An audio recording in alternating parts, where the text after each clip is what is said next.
Hi, I'm Teresa from Phoenix Gate Crafts, and in today's installment of my video series talking about things you should think about if you're going into business, today we're talking about starting inventory. I know, starting off with the very exciting stuff, but this is actually a very common question I find most new business owners asking, because it is a really hard judgment call. And the sad thing is there's no correct answer, because what works for one person doesn't work for another. You're going to notice this is a theme in this video series of there isn't a strict rule about it. Now, I can give you some guidelines, the big one being do as much as you can handle. So definitely should not just be one, but my experience is if you're doing something that involves scent, you should probably have 1 to 2 options in each fragrance family. So these families include, let's check the list, sweet, sour, herbal, fruity, floral, and musky. That's 6 scent families. I recommend having 1 to 2 in each one. That makes about 10 to 12 fragrances to start off with.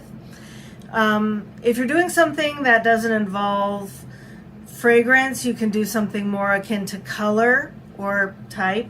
So if you're doing color, like have 1 to 2 options in each color of the rainbow, plus black, white, and brown. So that would still be around 10 to 12 to start out, having different options, making sure that you are good at all of these, that they're all equal quality. You might want to have a few that are stronger or bolder and have a few that are quieter and subtler. Having more options in most things means that somebody is more likely to find an option of yours that they like and are willing to buy. There is a really good example of this from my real life. A friend of mine sells candles and she has an Etsy shop. So I decided I wanted some candles I'd buy from her.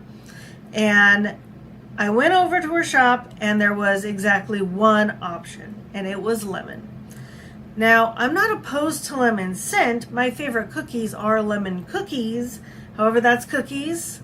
I find that most lemon candles tend to smell kind of like furniture polish or cleaning spray. So I'm not a big fan of the candle version. And the thing is, because she only had one option and it was not one that I happened to like, I didn't buy it. Having more options, even if it's just a few more options, like had she had a lavender or a vanilla in stock, I would have been up for buying one of those. But as it was, she only had lemon and no options for customization or requests. So I didn't buy anything. And I feel bad about it, but I also don't feel bad because she didn't have options that I would have liked. So making sure you have a good mix. Now, this also brings up a question: do you sell something you don't like? And there's a few different schools of thought on this. One is obviously yes, and one is obviously no. Because there is the chance if you don't have it and it's something popular. Like I know, for example, Katie from Royalty Soaps does not like lavender. She doesn't sell any soaps that are pure lavender fragrance. And that is entirely her prerogative. She does not have to do that. However, that is missing out on a potential sale opportunity because somebody like myself loves lavender. It's one of my favorite fragrances. So chances are, if I'm really not feeling a lot of her other scents, having a lavender one would have helped her make a sale from me, for example.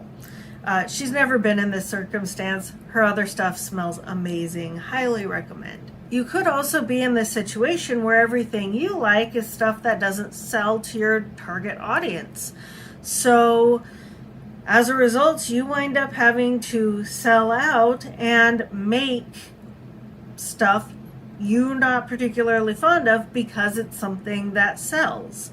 This can be a pretty miserable experience, though, if you find yourself in this situation. But there are ways to handle making stuff that you don't like. Going back to Katie from Royalty Soaps, she doesn't like pure lavender, but she'll make lavender in a mix. You don't have to have the pure whatever. You can just have it as a note in another fragrance blend, for example. This also works with colors. Orange and yellow are the two least popular colors. But if you want to be inclusive to people who do like orange and or yellow, you can make a color theme of something. So you could choose sunset or fire. These typically have other colors. Sunset usually has yellow, orange, red, and purple, versus fire typically has orange, yellow, red, and black. Having, color combos that incorporate colors or fragrances that you don't like is one way of kind of dealing with this. So you can have a scent combo that you like.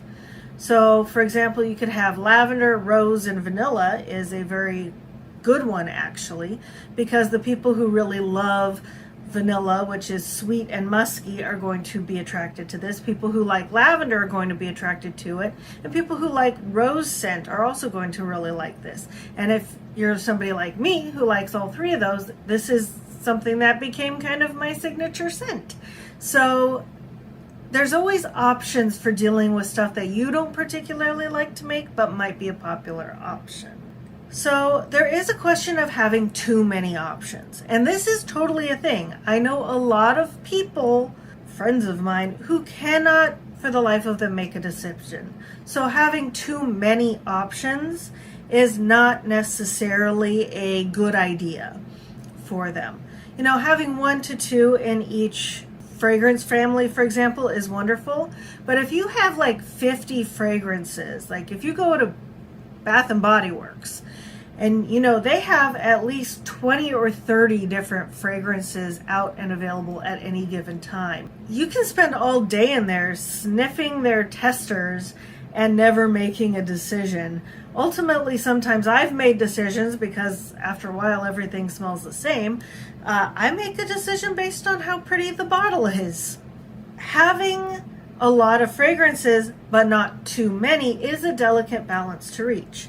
Typically, a lot of luxury brands, because they are very high quality, often have fewer options. They'll have like the 10 to 12 at any given time, versus more budget-friendly brands tend to have more options.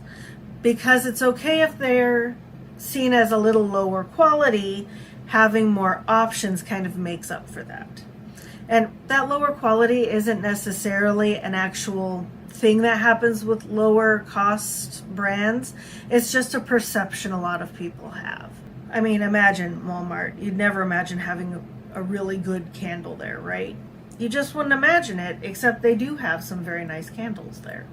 And this is where seasonality can really come in to help. So if you have your main fragrances, the ones that you have year-round, all the time, that are wonderful. You've basically got one in every scent category, plus maybe a couple extra in very popular ones for you, whatever your target is, whatever sells the best.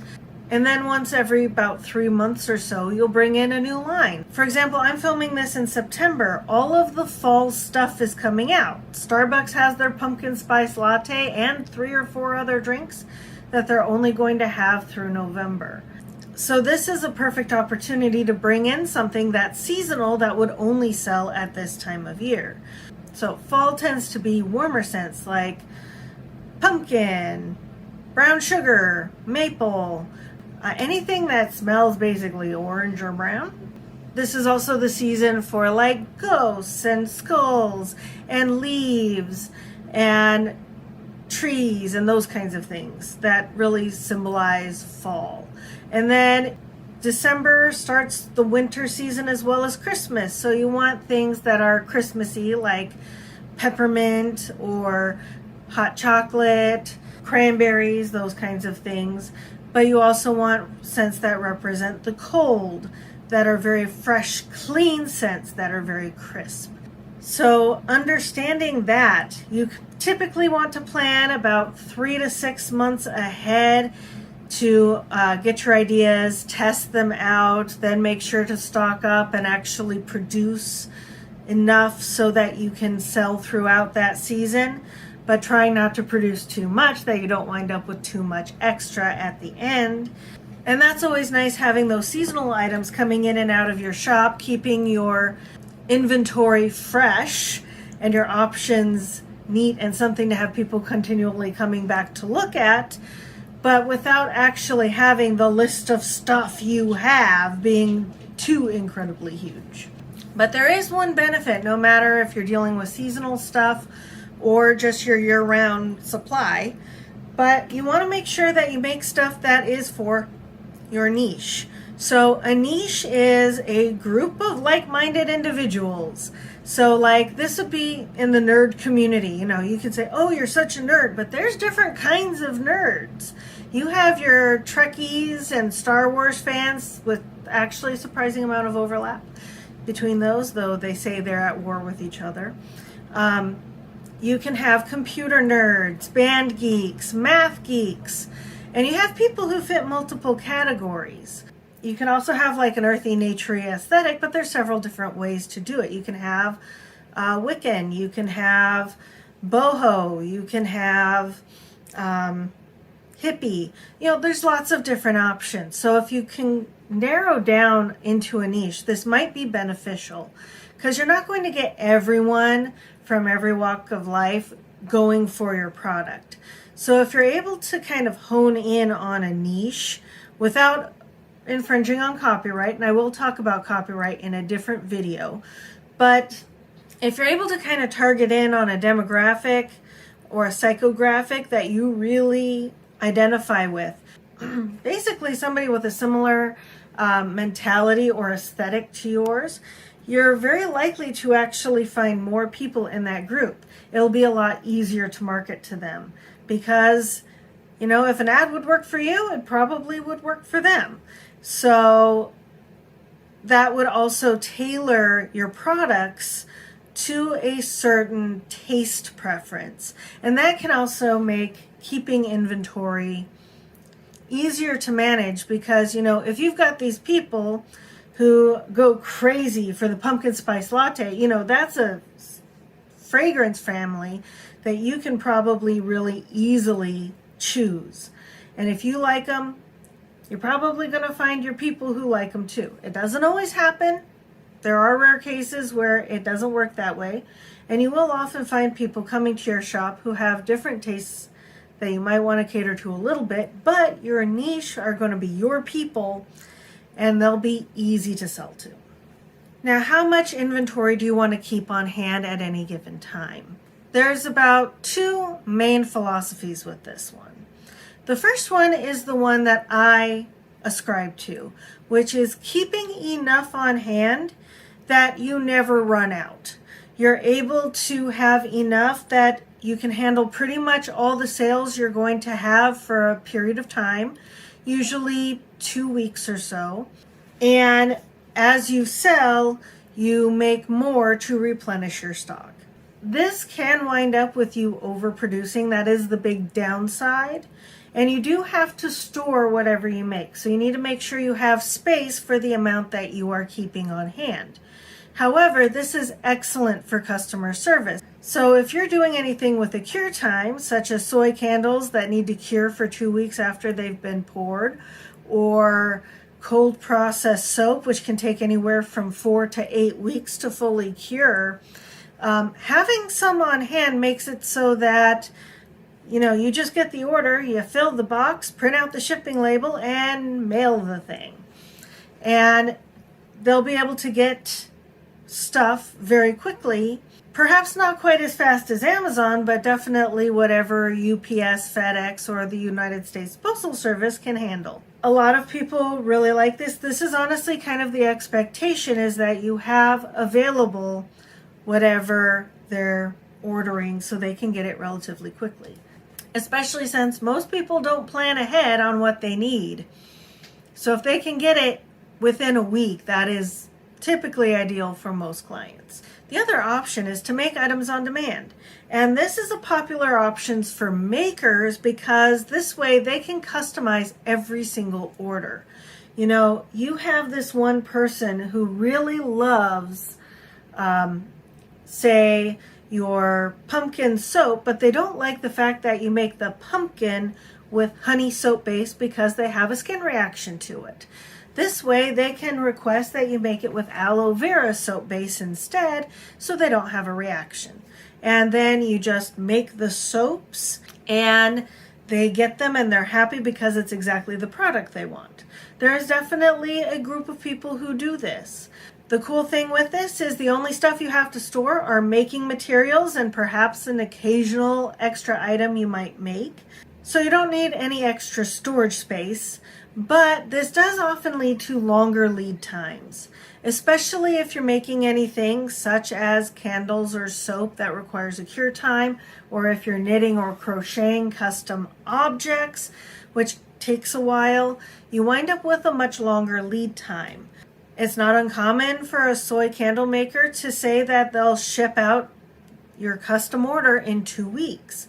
This also puts you, the maker, kind of in a bit of a bind sometimes if you get a lot of orders and it takes you more time to make them. You know, it's not uncommon for a lot of people to make orders that are very different. So for example, if you sell soap and you make soap in big loaf molds, if you have, say, 3 loaf molds, but you get 5 different orders requiring different loaf mold recipes, it's going to take you oftentimes more than a day to make your melt and pour soap because it just takes that long for stuff to dry in those. You need it fully hardened before you can release from the mold, and it takes at least 24 hours for most of them to be hard enough that you can push them out. You can find yourself in a real bind where you have more orders than you can handle. Now, this can still happen if you pre-make your items. Like, it is entirely possible to make, say, 100 items and then you sell that 100 items in the first week and you're scrambling to make more for the second week. And this happens more often when you're first starting out and you don't know how much to make. You'll figure it out over time as you gain experience. But it is a delicate balance, and you're more likely to be behind the 8 ball, so to speak, if you don't have pre-made items. So what do you do if you wind up with too many products? You know, this happens at the end of most seasons where you have some extra that just didn't sell, and you know they're not going to sell after this point. Because let's face it, you're not going to sell pumpkin spice after Thanksgiving. It's just the time for it has passed. Also, sometimes you make a product that didn't sell because it's just not a popular item. Well, there are 2 basic options. You notice there's a lot of 2 options in this. You can either keep it or you can sell it. So there are situations where keeping is practical. If you are making something that isn't going to go bad in a year and you have the storage for it, you might as well keep it and try again next year, especially if it's something that the scent isn't going to degrade. So for example, candles. Typically, the scent improves with time, especially the plant-based candles like soy, coconut, apricot waxes typically get stronger with time. So keeping any leftover seasonal candles and selling them the next year produce amazing scent. And it's totally worth it to have some of those on hand. Things that degrade over time, like melt and pour soap, after a while the fragrance can kind of reduce, the top notes will fade away. Probably a better option for some of these things is to clearance them. And this is really good because you'll probably get some people who are like, well, I would have loved to have that, but it's expensive. And because you're selling online, I'm not sure about it. But you put it on sale for a clearance price, so like 50% off, just enough to cover your expenses for having made it. And people are more likely to buy them because it's not as much of a financial risk for them. So doing one or the other, these are two options, whatever best suits your circumstance. So anyway, I hope you found this useful information and you're able to choose the best course of action for yourself and your products. Next week, we're going to be talking about organizing production materials and inventory systems. So like, share, subscribe, do all the YouTube things so that you don't miss any information that you find useful. And happy crafting. Bye.